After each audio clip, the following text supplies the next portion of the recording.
So many of the habits that it took for us to grow were not the fun habits that we wanted to adopt. That's correct. There are 6 of them. Well, there's a lot, but we'll give you 6, all of which were uncomfortable, but all of which are necessary.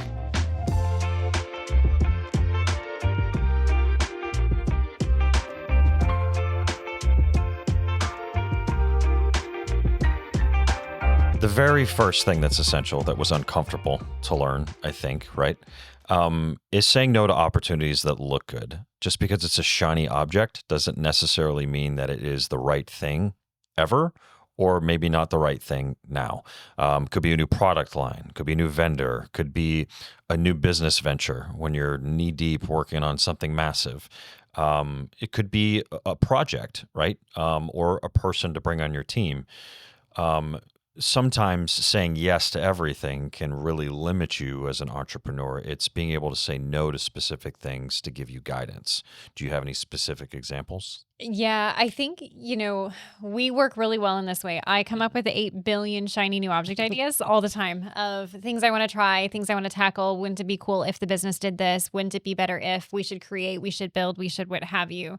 And it is necessary to say no to the majority of that because if we said yes to every crazy idea that came into my brain, we would be chasing our tail and never making progress. And so you've done a really good job of, helping me vet out ideas and concepts because some of them were great ideas and came to fruition, i.e., building out a pillow line and making our own art line was something that was a really big, scary new object that was a good yes, right? We've gotten to see massive cost savings for our franchise owners because of it. We get to do something that's different in the marketplace that says us that nobody else has, which is really cool. But there are about 17 new ideas that have come along the way. One example of that we keep saying no to, and maybe we'll say yes one day in another life, is boutique hotels. It's always been this love and this passion of mine of like, hey, what if Linden Creek now created boutique hotels and we were able to do a whole line and service it that way and had a separate department? Or what if the Sparks family had boutique hotels that we could go and dabble and play in? And as much fun as that is, the reality is we know the time and the attention that it would take away from something else in order for us to do that. And the answer has to be a hard stop no, because it's not serving our number one purpose and mission today in the way that it needs to. I mean, if I may return the affirmation to you, I think it's your crazy vision. I think it is your crazy ideas that really take this thing forward. So that is very essential. I am thankful and grateful that you listen to the feedback of not just me, but like our team as well. When we just can push back sometimes. Now, ultimately, you're the CEO, you're the founder, you get the say in it. But it's our job to at least say, Alisa, like these are some things that could come up. This is the alternative side of the coin. You do a really good job at listening to that. Um, I do find myself giving you the negative side, and I don't mean to be negative, but it's good to just hear. this is where this could go. In a negative way or a positive way if we make this decision. I do like the boutique hotels idea. I just think that it's not no, never. It's just no now. No, now. Yeah. Well, and I think, to that point, it's hard as an entrepreneur. Like when you are starting a business or you own your own business, you do it because you kind of want this creativity and this adventure. The reality is, and this is the part most people don't talk about in business, is you win when it starts to get boring. Like once you've made the same sales call 150 times, 151 is when like you've nailed it. It's like just effortless. You don't have any issues or problems. You've perfected the system, but that's when it gets boring. And that's when an entrepreneur is like, has to sit on their hands and hold themselves still because they're itching to go and do the next thing. And usually if you just pause and you don't go push for the next thing and you just do more of what you have now figured out, that's when you really start to win. So true. Love design, but think like a business owner? If you're ready to leave your 9-to-5 and want to do something that's buildable and scalable, check out linden-creek.com/franchise and see if Linden Creek is the right fit for you. Another uncomfortable habit we've had to learn is letting people go quickly if they're the wrong fit. Culture is so important to us. We spend a lot of time together as a team, and if we've got somebody that's not the right fit or that is not an A player and pushing at the speed that everybody else is, we have learned that dragging your feet on that decision is not a win. Dragging your feet on that decision oftentimes causes the entire rest of the team to be drug in the wrong direction. And unfortunately, I've had to learn that the hard way more than once. And so we know now that when that gut says there's something that's off, when you have these key indicators in performance and differences in a team member, you've got to make the tough decisions. This is something we got to really elaborate on and talk about in another podcast. So check it out if you want more details. But this is definitely an important habit that we've learned that never gets easier and is never a fun one. That's correct. Speaking of uncomfortable, that's probably the most uncomfortable thing that we have to do sometimes. But you do it in the best interests of the brand collectively and for the people that are working really hard. I think that that's the thing in my head that allows me to sort of curb the emotion behind it. Because there are so many others that are trying to do it the right way or trying to perform appropriately in the brand, trying to be a good standard bearer, if you will, and just, tolerating something that is subpar performance or any of the things that would qualify as a B, C player. You just can't keep it around. So be decisive, right? Be decisive and make the decision. We learned that. So number 3, the third most uncomfortable thing we had to learn is take a look at your P&L weekly. Like just get immersed in it, understand where your numbers are. If I pull this lever, what happens? And this takes place. And if I don't pull this lever, what are the consequences of it? We just mentioned being decisive, right? This is definitely another area where you've got to be decisive. So many people get focused on top line. They get so focused on, I'm just bringing in all this money. My sales are up. Yeah, but if your costs are exceeding your sales, you're not going to be in business much longer, right? So really understanding where your dollars are allocated, and showing self-control, showing discernment, if you will. I think that that's important. And I obsess over cash flow at You this do. stage in the business, to the point that like I'm reviewing and doing an analysis almost every single day across our businesses of like what's coming in, what's on budget, what's going ahead of budget, what's going below budget. If something's ahead of budget, why? Can we do it again? If it's below budget, what challenges are we having there? But understanding not just once every 30 days what happens, and knowing this on a recurring weekly, daily basis, like that's where the secret sauce lives in success. Because if you're only reviewing your profit and loss statements and your balance sheet once every 30 days, you're making 12 changes in your business a year at the most. That's it. Mm-hmm. And by the time you get those updated profit and loss statements, it is now 45 days after an action took place that you can now make some sort of decision about. And so the sooner you collect your data, the sooner you review your data, the sooner you hyper analyze these things, the quicker you can make changes and fix the problems before they actually become real problems and optimize the really good wins so that they can become something even bigger. Yeah, I was going to say to that point, you just alluded to it, but by the time you discover that there's a problem and you take corrective action, it's going to take you 60 to 90 days before you see the benefit of it anyways. That's 3 months of the year that's gone. So if you pay close attention to it on a minute basis, then that's really going to allow you to make decisions quickly and keep the thing from running off the rails. And I would say, it's not just your books and your P&L, like it's your KPIs, your Mhm. key performance indicators. So like what are the things that suggest how your business is performing? And depending on the department is also going to kind of play a role in that. We have KPIs for every single department within our company that we review, but that data gives us an answer. It's not a gut feeling that, hey, if we adjust our ads in this way, we're going to get this kind of performance. No, the data says that we should take these 7 steps.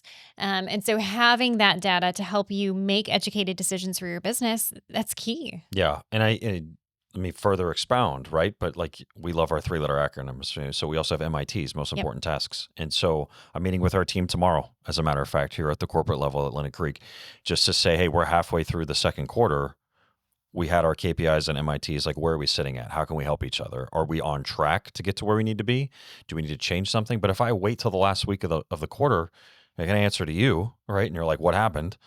I waited too long, right? And so I think the team finds a lot of comfort in that there's collaboration.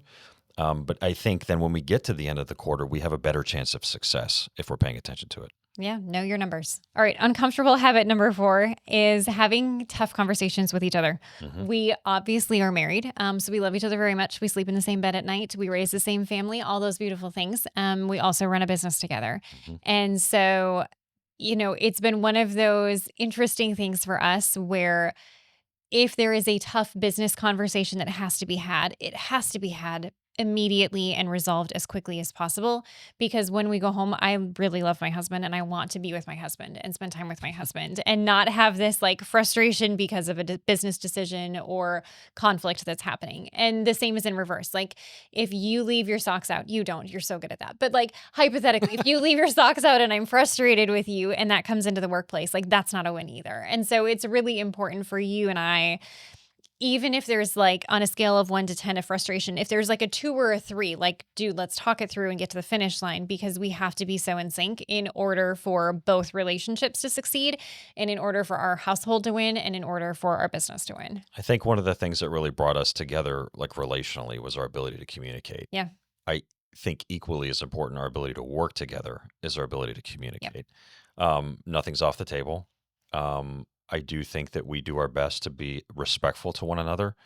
I think one of the things I always really remind myself, even as your husband, is this is your baby, right? And it is my job to make sure that nothing happens to your baby, to really foster it, to really grow it, to really collaborate with your team, make them better, bring in good people to the organization.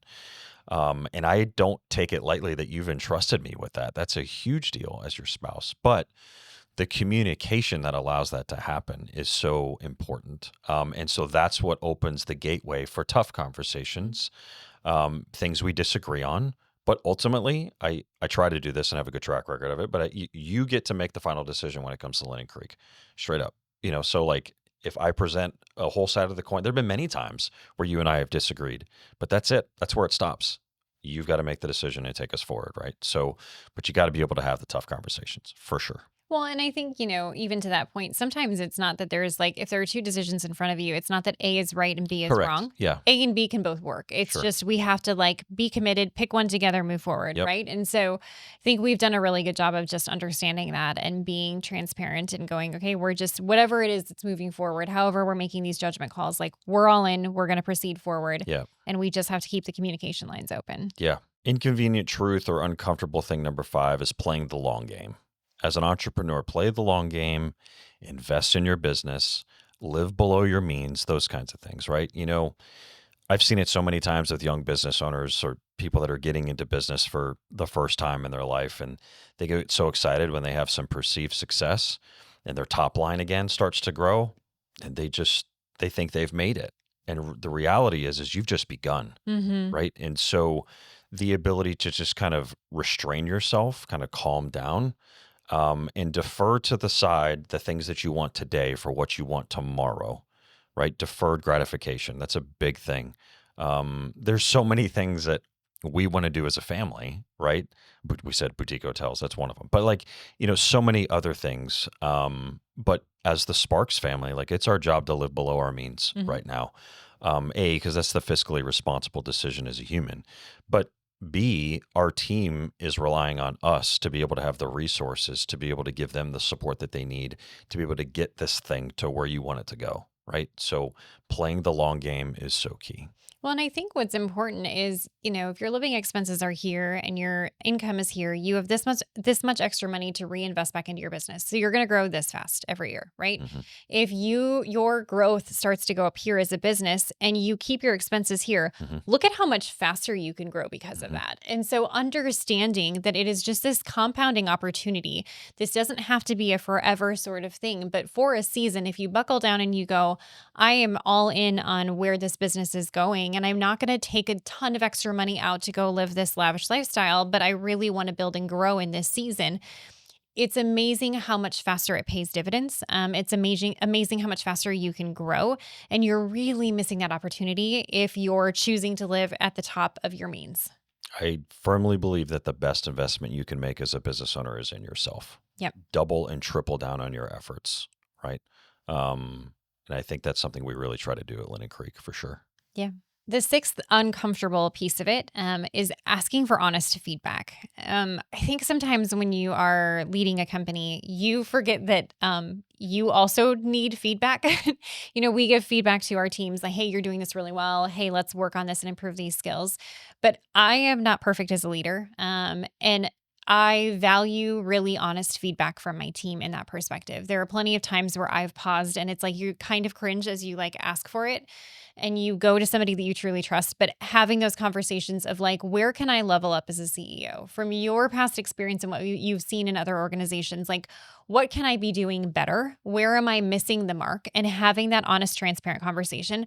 I will tell you, I have asked that question. I don't even think I've told you this, but I've asked that question of several of our team members over the years. Mm-hmm. And the feedback that I've gotten, I've taken every time, and it has made me exponentially better. But it's a perspective that they see that I don't get to see of myself. Yeah. That helps me better understand like where I'm falling short in communication, or where there's a growth journey that I am completely missing that they maybe feel uncomfortable telling me, but it is only making us as a brand better. Mm-hmm. I agree. I think the humility to ask that question only builds trust. It builds trust with your clients, builds trust with your team, builds trust with your staff, right? When you go to your client and you say, "Hey, I enjoyed serving you here. Can you tell us any way we could be better? We welcome the feedback." They go, nobody asked that, Yep. and they're going to come back to you because you've just given an indication that you really care. And that dominoes all the way up the line to your team. Also when you're giving feedback, I think one of the things that I've learned even recently is when I'm sitting with a team member, to kind of really set the tone, I say, do I have permission to give you some constructive feedback?